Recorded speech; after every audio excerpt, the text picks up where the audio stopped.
ہیں؟ اب عورتیں لیے پھر رہے بے پردہ بے غیرت گھروں میں جو نمازیں بالکل نہیں پڑھتی ہیں؟ ذرا توجہ کرو، جس گھر میں عورت ہی ٹھیک نہ ہو اس گھر میں پورا نظام خراب. میں غلط کہہ رہا ہوں یا ٹھیک کہہ رہا ہوں؟ ابھی ریسرچ ہوا، ہارورڈ یونیورسٹی نے ریسرچ کیا کہ یہ بچے جو ماں کے پیٹ سے ہی پاگل پیدا ہوتے ہیں، یہ کون بچے ہیں؟ یعنی مائنڈ لیس پیدا ہوتے ہیں، ڈسٹرب ہوتے ہیں، توازن خراب ہوتا ہے. 25 سال ریسرچ کیا ہارورڈ یونیورسٹی نے، تو انہوں نے کہا یہ وہ بچے تھے ماں کے پیٹ میں تھے تو ماں پر باپ نے ہاتھ اٹھایا، پریگنینٹ مومنٹ میں عورت کو مارا مرد نے. اس ظالم کو، جاہل کو یہ پتا نہیں تھا کہ میں عورت کو مار رہا ہوں پریگنینٹ مومنٹ میں، گربھ اوستھا میں. اس نے مارا تو اپنی بیوی کو، مگر بچے کے دماغ پہ اثر ہو گیا.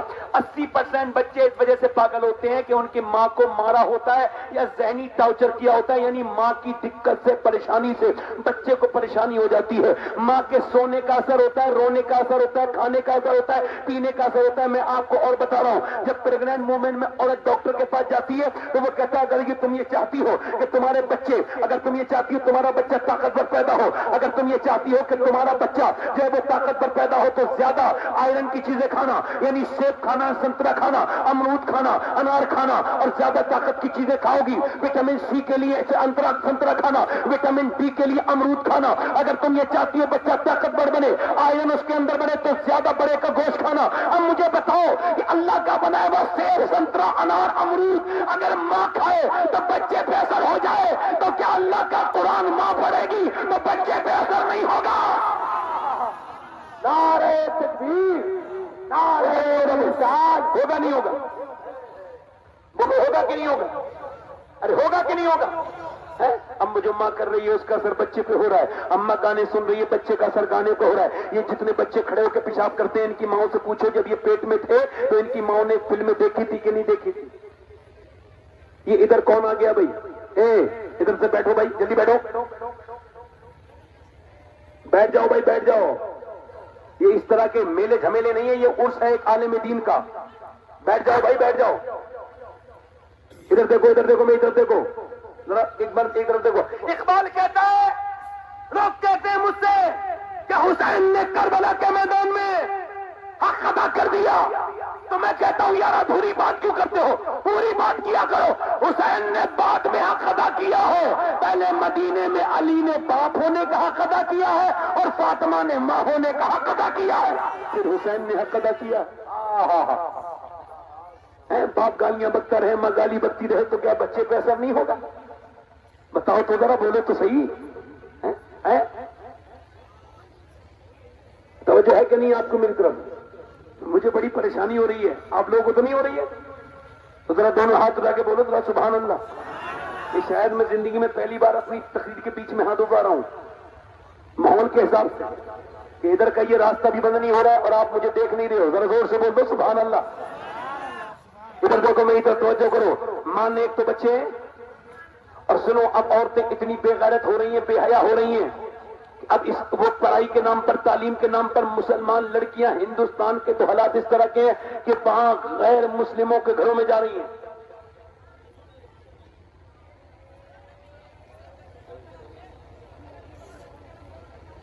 کالج کے نام پر، پڑھائی کے نام پر. بھائی چپ جاؤ، بھائی چپ جاؤ، خاموش ہو جاؤ. نہیں آپ ہی چھپاؤ مت، آپ جب چھپانے کے لیے بولتے ہو تو کافی بول لیتے ہو. توجہ ہے کہ نہیں بھائی؟ میری طرف توجہ کرو. مائیں نیک تو بچے. اچھا مجھے بتاؤ، یہ عورتیں جو لڑکیاں، اب 5 سال کی لڑکی آپ کے گھر میں ناچی، آپ نے اس کو اپنے اسٹیٹس پہ فٹ کیا اور دیکھو میری بیٹی ناچ رہی ہے، اور تیری بیٹی ناچ نہیں ہے، تیرے گھر کی حیا کا جنازہ نکل گیا. شادیاں ہوتی ہیں تو مسلمانوں کے گھر ناچ ہوتے ہیں، ڈانس ہوتے ہیں، ڈی جے ہوتے ہیں، اور جب اس طرح کی گندی خرافاتیں ہوتی ہیں. اور میں آپ کو گارنٹی کے ساتھ یہ عرض کر رہا ہوں، اگر آپ اپنی بچی کو 5 سال کی عمر میں پردہ کرائیں گے، کیا کرائیں گے بولو؟ بولو کیا کرائیں گے؟ دونوں ہاتھ اٹھا کے بولو کیا کریں گے؟ پردہ. تو پھر اگر وہ 10 سال کی ہو گئی، 11 سال کی، یہاں تک کی وہ مر جائے گی، مگر اس کے سر پہ سے دوپٹہ نہیں ہٹے گا. مگر اگر آپ نے بچپن میں عورت کو قرآن نہیں سکھایا، نماز نہیں سکھائی، اور یاد رکھو جب ایک عورت بے دین ہوتی ہے تو اس کی نسلیں بے دین ہو جاتی ہیں. جب نانی خدیجۃ الکبریٰ ہے تو پھر نواسے کا نام حسین ہے. بولو تو صحیح طرح سبحان اللہ.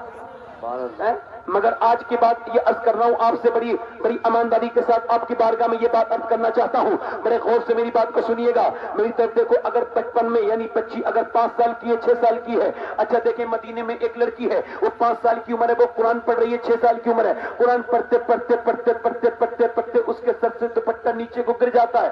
اب جب اس کی والدہ نے دیکھا تو والدہ اپنا کام چھوڑ کے آئی, سر پہ دوپٹہ رکھ دیا. اب بیٹی 6 سال کی ہے, پردہ تو فرض ہے نہیں, مگر ماں پھر بھی آئی تھی, سر پہ دوپٹہ رکھا. تو بیٹی چونکہ بہت بڑی بیٹی تھی, اس کا باپ بھی بڑا, اس کے بھائی بھی بڑے, اس کے نانا بھی بڑے, اس کی ماں بھی بڑی. ایسی دنیا میں کوئی دوسری فیملی پیدا ہوئی نہیں, نہ آئی ہے, نہ قیامت تک آئے گی. اللہ وہ بچی اپنی ماں سے کہنے لگی, امی جان آپ نے میرے سر پہ دوپٹہ کیوں رکھا؟ ماں کہنے لگی, بیٹی اس وجہ سے جو بچی سر پہ دوپٹہ نہیں رکھتی ہے اس سے نانا ناراض ہو جاتے ہیں. اللہ اکبر. یہ کون تھی؟ یہ نواسی تھی میرے نبی کی. یہ وہ زینب ہے جس کے باپ کا نام مولا علی مشکل کشا ہے, جس کے بھائیوں کا نام حسن اور حسین ہے, جس کی ماں کا نام فاطمہ الزہرا ہے. توجہ کرو. کہنے لگی آپ نے میرے سر پہ دوپٹہ کیوں رکھا؟ کہ نانا ناراض ہو جاتے ہیں. ایک تو نانا, دوسرا ناراضگی کا لفظ, حساس باپ کی حساس بیٹی یعنی سیدہ زینب ایک دم رونے لگی اور روئی اور روئی اور روئی. سیدہ فاطمہ نے سر پہ دوپٹہ رکھا. کہا میری بیٹی اب تو سر پہ دوپٹہ ہے,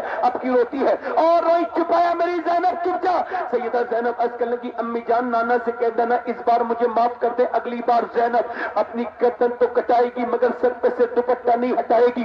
کربلا کے میدان میں جب میری بہنیں سن لیں, میری بیٹیاں سن لیں, کربلا کے میدان میں جب زینب کے سر سے دوپٹہ کھینچا گیا تو انہوں نے سیدھا مدینے کی طرف منہ کر گیا اور عرض کی, یا رسول اللہ, اے میرے نانا, میں نے بچپن میں امی سے وعدہ کیا تھا مگر میرے سر پہ دوپٹہ نہیں ہٹاؤں گی, مگر آج میرے سر سے چادر چھین لی گئی.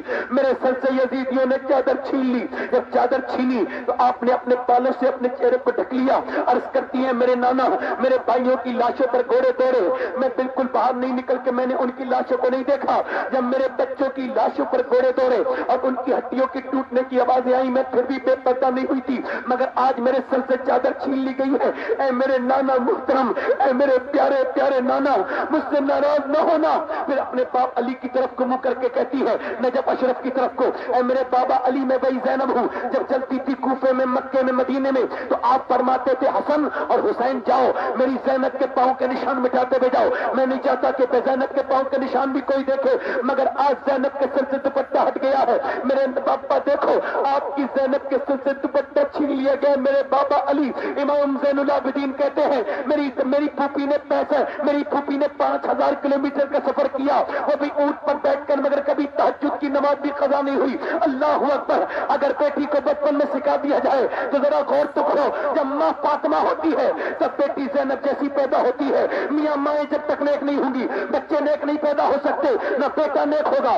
نہ بیٹی نیک ہوگی. میری بہن کو آج سے عہد اٹھانا پڑے گا, چاہے ان ساری عورتوں میں سے صرف ایک میری بیٹی عہد کر لے کہ وہ نماز کی بھی پابند بنے گی اور پردے کی پابند بنے گی. ہم نے دیکھا ہے میاں کہ اگر بچپن میں پردہ سکھا دیا جائے, ابھی ایسا ہوا کہ ابھی ترکی کے اندر ابھی زلزلہ آیا, جب زلزلہ آیا تو پھر پتا چلا ریسکیو ہوا, جب ریسکیو ڈھونڈا گیا تو پتا چلا 150 گھنٹے کے اندر, 150 گھنٹے سے پہلے یہاں پر ایک کوئی انسان زندہ ہے. انہوں نے جب اس کو کاٹا, ملبہ ہٹایا, پتا چلا کوئی عورت اندر ہے. انہوں نے اس کے نکلنے کے لیے راستہ بنایا اور کہا, ملبے میں دبی ہوئی لڑکی تیرے لیے راستہ کر دیا, باہر کو آ. وہ کہنے لگی, پہلے اندر چادر بھیجو, میں بغیر چادر کے باہر نہیں آؤں گی. کہا کیوں؟ کہ اس وجہ سے ابھی ترکی میں زلزلہ آیا ہے مگر میرا ایمان ابھی سلامت ہے. نعرہ تکبیر, نعرہ رسالت, عرس حنیف ملت, فیضان حضور حنیف ملت, حیدر اللہ باب سید شباب بولے تو سید نعرہ تکبیر, نعرہ رسالت. سبحان اللہ, سبحان اللہ, سبحان اللہ, ماشاء اللہ, زندہ باد, زندہ باد. تمہاری بیٹ اب وہ کہتا میں غیرت مند ہوں, غیرت مند, ہر مسلمان غیرت مند, بڑا غیرت والا ہے بھائی, ہاں بہت غیرت والا. اور جب شادی میں جاتا ہے, بیاہ میں جاتا ہے, تو اپنی بیٹی اور اپنی بہن اور اپنی بیوی کو سجا سوار کے لے کے جاتا ہے, اور وہ بھی جاتا ہے فیشن کرا کے. اب وہ کسے کسائے کپڑے پہن کے جا رہی ہے, معاذ اللہ.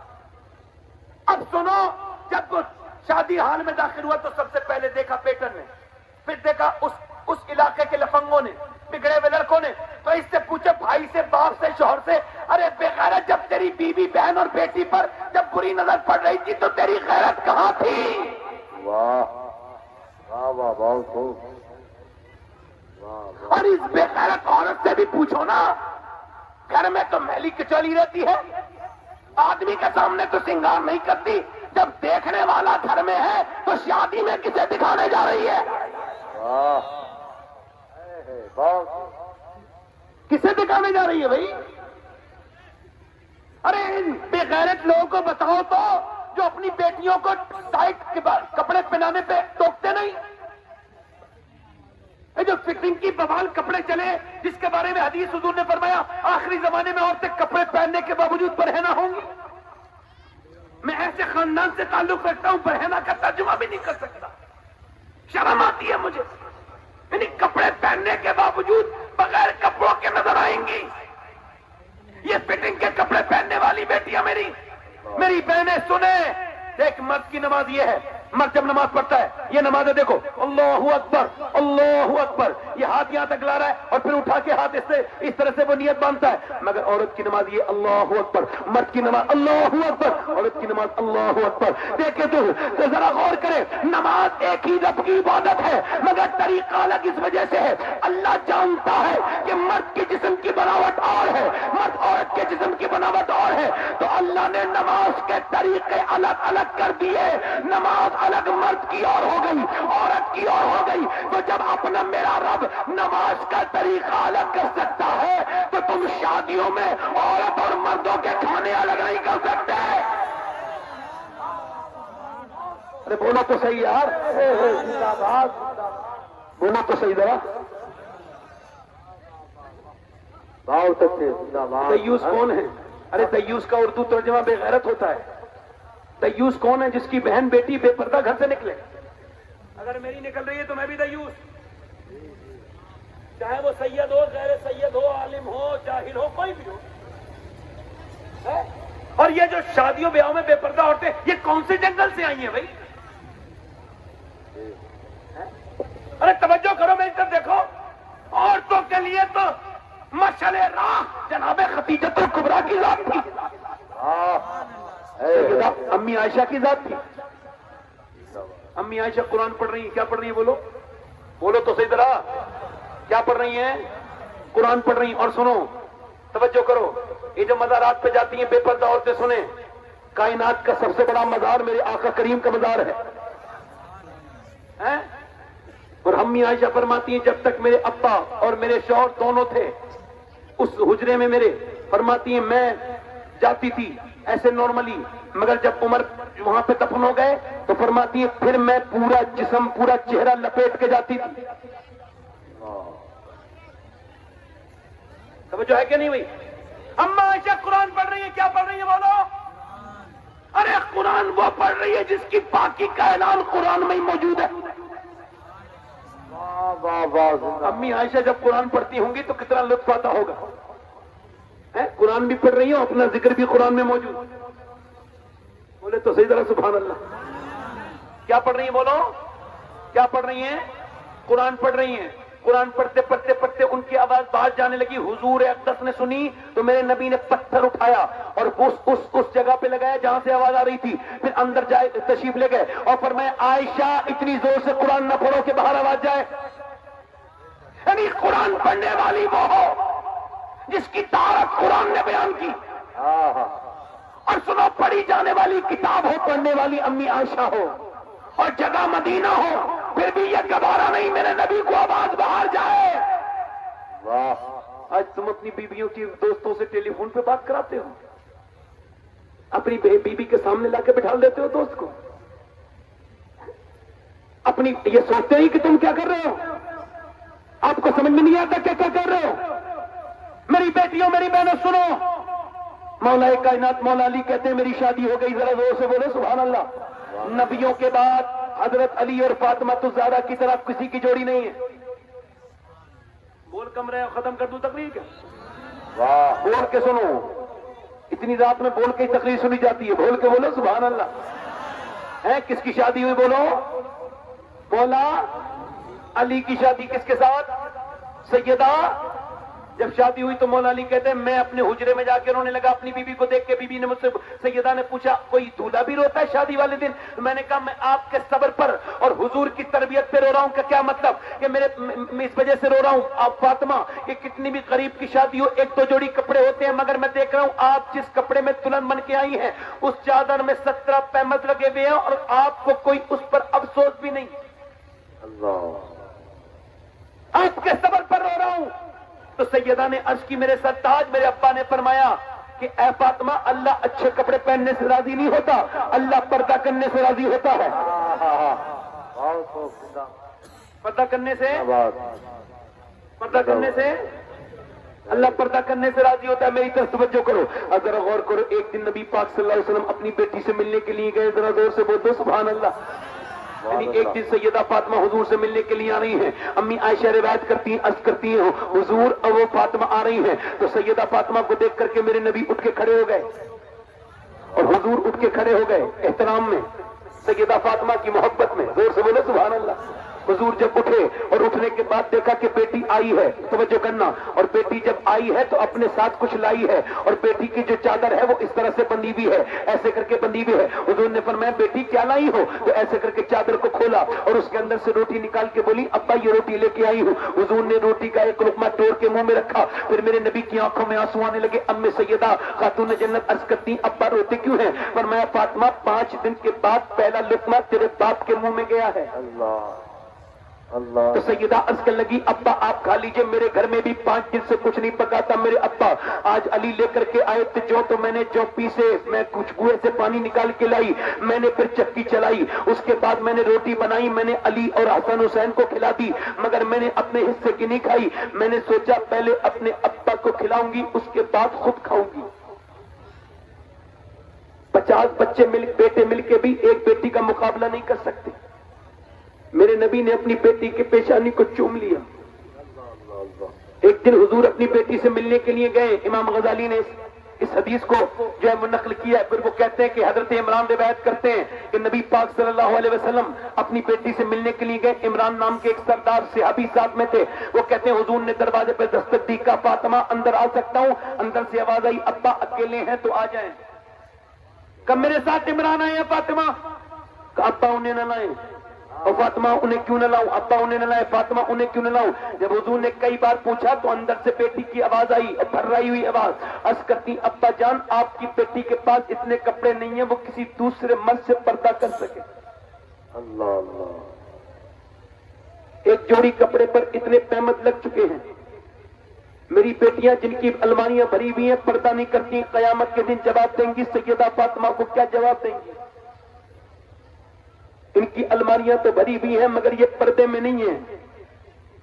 اللہ کے رسول نے اپنی چادر اندر بچھائی اور جب حضور اندر گئے تو پورا چہرہ فاطمہ الزہرا کا کمزور تھا, بالکل پیلا ہو رہا تھا. پوچھا میری بیٹی کو کیا ہو گیا؟ اللہ کا شکر ہے ابا.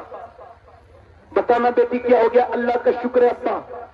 اور میری بیٹی بتانا کیا ہو گیا؟ جب حضور نے کئی بار پوچھا تو ایک تو حضور پوچھے اور پھر باپ کتنی شفقتیں ہیں. میرا امام کہتا ہے جس کی تسکین سے روتے ہوئے ہنس پڑے اس تبسم کی عادت پہ لاکھ کو سلام. پوچھتے ہیں بتانا میری بیٹی کیا ہو گیا؟ بیٹی عرض کرتی ابا 5 دن سے کچھ کھایا نہیں ہے, میرے پیٹ سے ایک پتھر بن رہا ہے.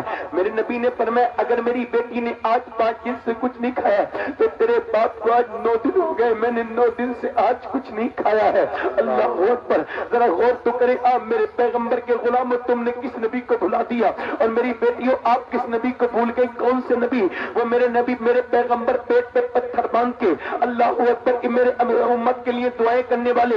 امی عائشہ فرماتی ہیں کہ سارے لوگ تو اپنی کھجوریں پھینک دیتے تھے مگر حضور کھجور کی گٹلی پھینکتے نہیں تھے, چوس کر کے جب 12 دن کا فاقہ ہوتا تھا تو چوس کے پانی پی لیا کرتے تھے. اللہ اکبر. امی عائشہ فرماتی جب حضور کے پیٹ پہ پتھر بنتے تھے تو دونوں ہاتھ اٹھاتے تھے اور دعا کرتے تھے اللہ میری امت کبھی بھوکی نہ مرے.